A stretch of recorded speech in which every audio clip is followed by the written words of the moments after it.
गांव में रिश्ते होते हैं, लड़की लड़कों के रिश्ते हो गए, जैसे गांव में रिश्ता हुआ तो बस अब्बा भी फ्री, अम्मा भी फ्री, बहनें भी फ्री, भाई भी फ्री।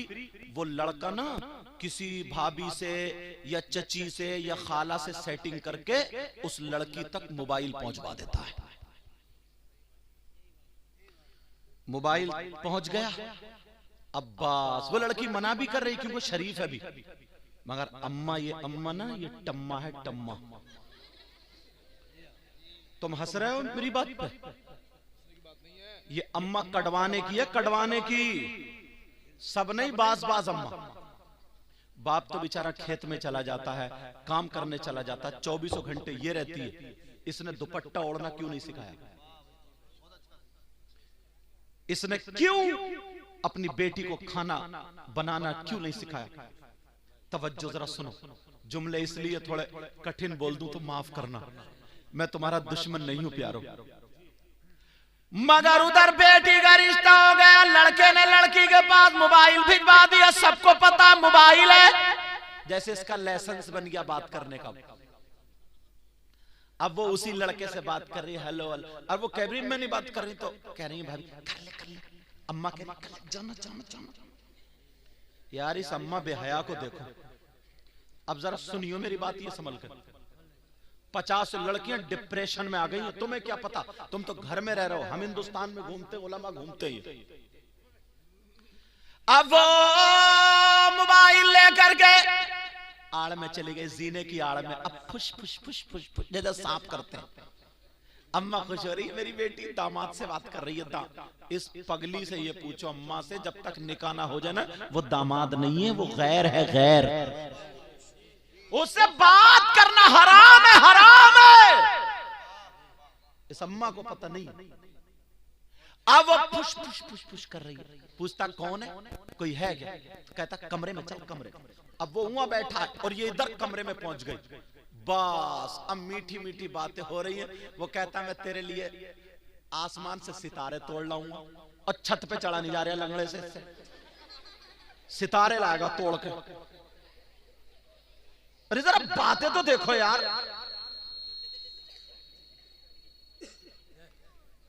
कह रहा तेरे बाल थोड़ी काली घटा है, काली घटा, निरा झूठ फेंक रहा। ऐसी बातें जो माइक पे नहीं बता सकता मैं। चांद सितारे और सूरज जने क्या क्या उसके कदमों में रखा पड़ा, वो फूल गई, वो कुप्पा। वो समझे ना, अब तो चांद सितारे सब लाई दिए इसने। और इतना बड़ा कंजूस है, जब शादी होगी तो पता चलेगा। अब वो मीठी मीठी बातें करते करते कहता जरा बाल दिखा, तुम्हारे बाल बहुत बढ़िया, बाल देख लिए। यहाँ तक के दुपट्टा सर से हटवा दिया गया, कमरे में कोई नहीं है, वीडियो कॉल चल रही है। वो लड़का उसके बाल देख रहा, उसका जिस्म देख रहा। मेरा इशारा समझ लेना, जिस्म देखते देखते वो क्लिप बन गई जो मियां बीबी के अलावा किसी गैर को देखना जायज नहीं था। वो जिस्म उस मोबाइल पे देखा जा रहा है, अब वहां पे क्लिप बन गई। अब जरा सुनो, कुछ दिनों के बाद दोनों खानदान में बिगड़ गई, रिश्तेदारों में बिगड़ गई, रिश्ता टूट गया। अब लड़की तो फंस गई क्योंकि अपने जिस्म का फोटो दे चुकी, वो जिस्म का फोटो जा चुका। अब वो लड़का उसको ब्लैकमेल करने लगा। कहा वरना तेरी ये क्लिप वायरल कर दूंगा।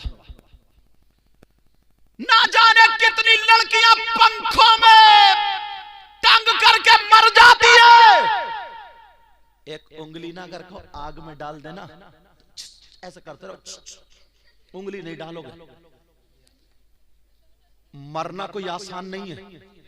जब बिल्कुल उसने सोचा मेरी माँ के सामने क्या होगा, बाप के सामने क्या होगा, अगर ये क्लिप मेरी वायरल हो गई तो क्या होगा, बेचारी मर जाती है, जहर खा के मर जाती है, बार बार डिप्रेशन में हो जाती है, पागल हो जाती है, पागल।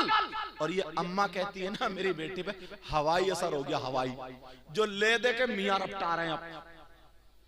जो दौलत थी ना थोड़ी वो 500 500 500 500 11-12 जुमेरातों में वो अपना पूरा कोटा पूरा कर लेते हैं। उनके भी कोर्स कई चलना है, कई एक कोर्स। अच्छा भला आदमी हो, मुफ्ती साहब हो, आलिम हो, इमाम साहब हो, परहेजगार हो, किसी के बच्चे की तबीयत खराब हो उससे नक्श लिखवा लो या दुआ करा लो या पढ़ के फुकवा लो, अल्हम्दुलिल्लाह शिफा मिलती है। मगर मैं उन लुटेरों की बात कर रहा हूं। आप जरा सोचो 50 लड़कियां डिप्रेशन में आ जाती हैं, उन्हें खाना अच्छा नहीं लगता, पीना अच्छा नहीं लगता, वो ब्लैकमेल करने लगा कि मेरा कहना मान ले, यहाँ तक के बात की इज्जत तक आ बनती है।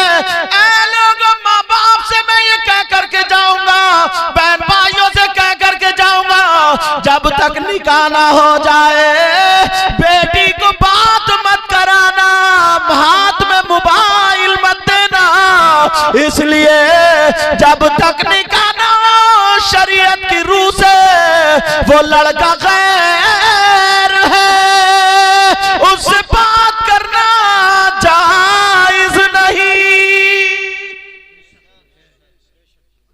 आएगी कुछ दिनों में ये बात बहुत आम हो जाएगी, लिख लेना मेरी ये बात बहुत आम हो जाएगी। यार ताज्जुब करता हूं हजरत मैं उस अम्मा अब्बा पे यार, जिसकी बेटी 26 जनवरी और 15 अगस्त को नाचने जा रही है।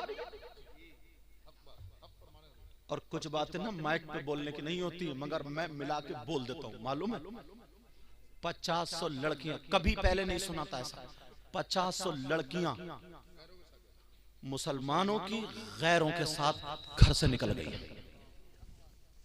50 लड़कियां, और फिर गैर मुस्लिमों की 50 लड़कियां मुसलमानों के साथ आ गई। देखो इस्लाम ये हरगिज इजाजत नहीं देता है कि अपनी बेटी की इज्जत करो और गैर मुस्लिम की बेटी की बेइज्जती करो, इस्लाम हरगिज इजाजत नहीं देता। अगर गैर मुस्लिम की बेटी भी है ना तो उसकी भी इज्जत है। इस्लाम ये कहता है किसी की तरफ को ताक झांक के नहीं, नजरें नीचे करके चलो। क्या कहता है इस्लाम? बोलो, नजरें नीची करके चलो। लेकिन याद रखना मैं जो बता रहा हूं, आज कितनी बच्चियां घर से निकल गई। और दूसरा जो बर्बादी आ रही बताऊं, बाज लड़का इतना बुरा फंसता है। हर माँ बाप को उम्मीद होती है हर माँ बाप को उम्मीद होती है कि मैं अपने बेटे की कमाई कुछ ना कुछ खाऊं, बहू के हाथ की रोटी खाऊं। बोलो होता नहीं होता? मगर बेटी से तो ये सब कुछ होता ही नहीं है। तुम 18 लाख की शादी तो कर देते हो, 10 लाख की शादी तो कर देते हो, मगर बेटी को तुमने भी ट्रेंड नहीं किया, बेटी को उसके लिए तैयार नहीं किया है। कोई हाफिज कुरान अगर ना हो उसे मुसल्ले पे खड़ा कर दो, कुरान पढ़ पाएगा? कोई कार चलाना ना जानता हो उसके हाथ में स्टीयरिंग देना बेवकूफी नहीं है। किसी के दुकान चलाने का ढंग ना हो उसके हाथ में कारोबार देना बेवकूफी नहीं है। फावड़ा चलाना ना आता हो उसे फावड़ा दे दो तो बेवकूफी नहीं है। शादी होकर के क्या होता है? शादी होकर के क्या होता? खाली यही नहीं है कि शौहर की जिंदगी में शामिल हो जाए, सास ससुर को भी देखना पड़ता है, देवर को भी देखना पड़ता है, पूरे परिवार को देखना पड़ता है। पता नहीं परिवार में 5 लोग हों या 10 लोग हों, लेकिन जरा सुनो, ये माँ यहाँ पर तवज्जो रखे। माँ 18 साल की बेटी है, माँ खुद बर्तन मांज रही है और ये बेटी डबल बेड पे पट लेटी हुई, पीछे से पांव खड़े करी हुई मोबाइल देख रही है। ये माँ झाड़ू मार रही है और 15 साल की बेटी मोबाइल देख रही है। ये माँ खुद बर्तन धो रही है, ना इसने खाना बनाना सिखाया, ना रोटी पकाना सिखाया, ना इसने कुछ काम करना सिखाया। जब 20 साल की हो गई तो शादी कर दी। अब इस अम्मा से पूछो इसकी ससुराल में रोटी बनाने क्या तू जाएगी? खुशी खुशी में ना 15-20 दिन तक तो खूब कूद कूद के करती रहती है। 1 महीने के बाद अब इसके सर में और कमर में दर्द शुरू। अब खिलाते रहो बेटा दवाइयां, समझे? सर में और कमर में दर्द शुरू। क्योंकि कभी प्रैक्टिस नहीं काम करने की, तो मैं 2 दिन भगवा लूं ना 5-5, 10-10 किलोमीटर, तुम्हारे पांवों में दर्द होगा नहीं होगा? बोलो। फावड़ा चलवा लूं मुझसे, तुम 1 घंटा फावड़ा चलवा, फैल जाऊंगा, 5 मिनट भी नहीं चलेगा। और अगर आपसे 2 घंटे तकरीर कराऊं तो फैलोगे नहीं, निकल ही लोगे तो, क्योंकि तकरीर की नहीं। लेकिन मैं जो बता रहा हूं लड़कियों को तैयार, यार तुम्हारी बेटी नबी की बेटी से ज्यादा अच्छी है। अल्लाह, सैयदा फातिमा। एक दिन ना नबी ने बुलाया, कहा बेटी दिल चाह रहा है आ जाओ देखने के लिए। अब पहुंच तो गई, मगर नबी अपनी बेटी के लिए ना खड़े हो जाते थे। क्या हो जाते थे? खड़े हो जाते थे। अब हाथ थोड़े ऐसे करे हुए हैं, हाथ। अब बार बार नबी सोच रहे हैं बेटी हाथ बढ़ाए तो मैं हाथ पकड़ लूं। हाथ, छोटे बच्चे अपनी बेटी का हाथ पकड़ते नहीं हुए कि हाथ पकड़ लूं। अब फातिमा सोच रही है नबी ने अगर हाथ पकड़ लिया तो मेरे हाथ के छाले दिख जाएंगे। वो नबी की शहजादी अगर दुआ कर देती तो खाना पका पकाया आ जाता, मगर अपने हाथ से चक्की पीसी, अपने हाथ से चक्की चलाई, आटा पीसा, अपने हाथ से सारा काम किया, मगर कभी अली की शिकायत नहीं की। बेशक, सुभान अल्लाह, सुभान अल्लाह, सुभान अल्लाह। 3 महीने में नौबत आ जाती है, या तो तुम अपनी माँ को छोड़ दो, बाप को छोड़ दो, बस अब मैके को आके मैं नहीं जाऊंगी, मुझ पे काम इतना पड़ रहा। 2-4 महीने इधर रही, 2-4 महीने इधर रही, अब आखिरी फैसला ये होता कि अलग हो जाओ। जिंदगी में तोड़ने का काम कर रहे हो, तोड़ने का। अरे जब वो अपने सगे भाई को छोड़ देगा, सगे बाप को छोड़ देगा, तो पड़ोसी को कैसे जोड़ेगा? जोड़ सकता क्या वो? अब फैसला कर दिया जाता कि अकेले रहो, खत्म। थोड़े दिन वो भी चलती है, अब ये भी। तलाक पे नौबत आ जाती है, तलाक पे। बोलो आती है नहीं आती? कितनी लड़ाइयां झगड़े। और ये अब्बा जो है ना, अब्बा, और ये भाई, और बाज बहनोई, इसका भी बहुत बड़ा हाथ होता है। इसकी भी कब्र में बहुत पिटाई होगी। अगर बेटी ना वहां से ससुराल से आके थोड़ी सी बात बता दे तो ये अब्बा गलत शय देता है, कहता बैठ यहाँ 10,000 रुपए, क्योंकि पैसा नई नई दौलत मिली है, या जमीन अच्छी खासी है, गन्ना खूब होगा, धान खूब होंगे, लगा देता 10,000 रुपए वकील को दे के केस लगा दिया। ये मूंछ को तान के कहता, तान के बेटी को गलत शय देता, बेटी को गलत शय, और बेटी का दिमाग खराब हो जाता है।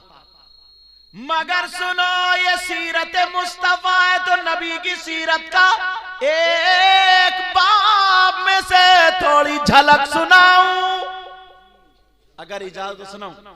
मेरे नबी की बेटी सैयदा फातिमा और हजरत अली, सुभान अल्लाह, सुभान अल्लाह। शादी हो गई थी, थोड़ी सी अनबन हो गई, और ये अनबन थोड़ी सी थी, तुम्हारी वाली नहीं थी। बाज आदमी इतना बदतमीज है हजरत, इतना बदतमीज है, वो बेचारी अपनी माँ को छोड़ के आई, बाप को छोड़ के आई, भाई बहन को छोड़, आंगन में खड़ो कर, और बात पूछो क्या निकली? लाइट भाग गई। अरे भाई बिजली भाग गई, बीवी को गाली तू क्यों बक रहा, पागल इंसान। काम अपना नहीं चल रहा, सर्विस उधर चल रही है। अरे जरा सोचने की बात है। हजरत अली की बात थोड़ी सी फातिमा को लग गई। फातिमा ने सोचा मेरे सरताज के मुंह से ये बात अच्छी नहीं लग रही है, अगर मैं मना करूं तो मेरे सरताज तो मेरे हाकिम है, मेरा हक नहीं है मना करने का, किससे मना करवाऊं? सोचा अबू बकर से करना, उस्मान से ना, उमर से ना, फिर मेरे अली की बात दूसरों पे चली जाएगी। फिर किससे? सोचा मेरे बाबा से बड़ा प्यार करते हैं, आका से अली बड़ा प्यार करते हैं, चलो आका से कहलवा दो। सैयदा फातिमा और हजरत अली में थोड़ी सी अनबन हुई। हजरत अली उधर दीवार से बैठे थे, फातिमा अली के पास आ गई और आकर के सलाम करने लगी, अस्सलामु अलैकुम व रहमतुल्लाह। हजरत अली ने जवाब दिया वालेकुम अस्सलाम व रहमतुल्लाह। अब हजरत अली ऊपर को नहीं देखते, फातिमा ताकि मेरी तरफ को देखे, अली फिर भी नहीं देखते। फिर फातिमा ने कहा, तो हजरत अली ने दुस्दीदा नजरों से देखा, समझे, ऐसे करके देखा, हाँ बोलो फातिमा क्यों आई हो? तो हजरत फातिमा ने सोचा लाओ अली पे दो चार बातें तो रखी दूं, मियां बीवी में प्यार होता ना। फातिमा मुस्कुरा के कहने लगी, मेरे सरताज इजाजत लेने आई हूं। इजाजत समझ रहे हो? ये इजाजत हम लोगों में भी बड़ी मशहूर है। जब चलते हैं ना जलसे के बाद, हाँ भाई इजाजत दे दो, इजाजत नहीं लिफाफा मांगना आई। तो बड़ी खुल के कहता भाई, हाँ भाई कहाँ कमेटी वाले, लाओ इजाजत लाओ। इजाजत का मतलब समझ रहे हो? लाओ जो हमारा नजराना था लाओ। बात सीधी सच्ची यही है। अब ढूंढते फिर रहे ना भाई, गांव के इमाम साहब से इजाजत ले लो, कोई हाजी साहब है उनसे इजाजत, प्रधान जी नहीं, जो जलसा करा रहे, क्योंकि मालूम है वो वाली इजाजत इन्हीं के पास है। तो अब समझ गया कौन सी इजाजत? तो ये वो वाली इजाजत नहीं है। और लफ्ज ऐसे ऐसे इस्तेमाल हो जाए ना, मोटरसाइकिल वाला आया कोई, जैसे ही आया तो उधर चालान हो रहा, बोले हाँ भाई क्या हाल है? बोले जाइए मत, मामू खड़े, मामू। मामू समझ रहे होगे कौन है? हाँ वो पुलिस वाले, चालान जो, बोले मामू खड़े, मामू। लेकिन ये इजाजत कौन सी थी? तवज्जो रखो। हजरत अली कहने लगे, फातिमा काय की इजाजत है? अल्लाह अल्लाह जब का इजाजत दे दो का फातिमा काय के लिए? हजरत अली बोले मैं अपने, फातिमा बोली मैं अपने अब्बा के घर जा रही हूँ। हजरत अली बोले क्यों जा रही हो? तो कहने लगी मैं आपकी अपने अब्बा से शिकायत करूंगी। अल्लाह, इससे एक मसला और निकलता, मेरी बहनें सुन ले, शौहर की इजाजत के बगैर बीबी को घर से निकलना जायज नहीं। समझ रही होंगी? शौहर की इजाजत के ये तो सब इजाजत लेकर आई होंगी, आई हो नहीं मत, तुम जरूर कोई ना कोई ऐसा होगा जो इजाजत लेगा, हाँ मैं जा रही हूँ, बाद में बच्चे थे ये बहुत रो रहा है, इसे भी लेते जाओ, समझे? होते ऐसे कौन साकी समझ रहे हो? पीछे वाले लड़के का मतलब ही ये था कि इनका नाम आ जाए। शौहर की इजाजत के बगैर घर से निकलना जायज नहीं।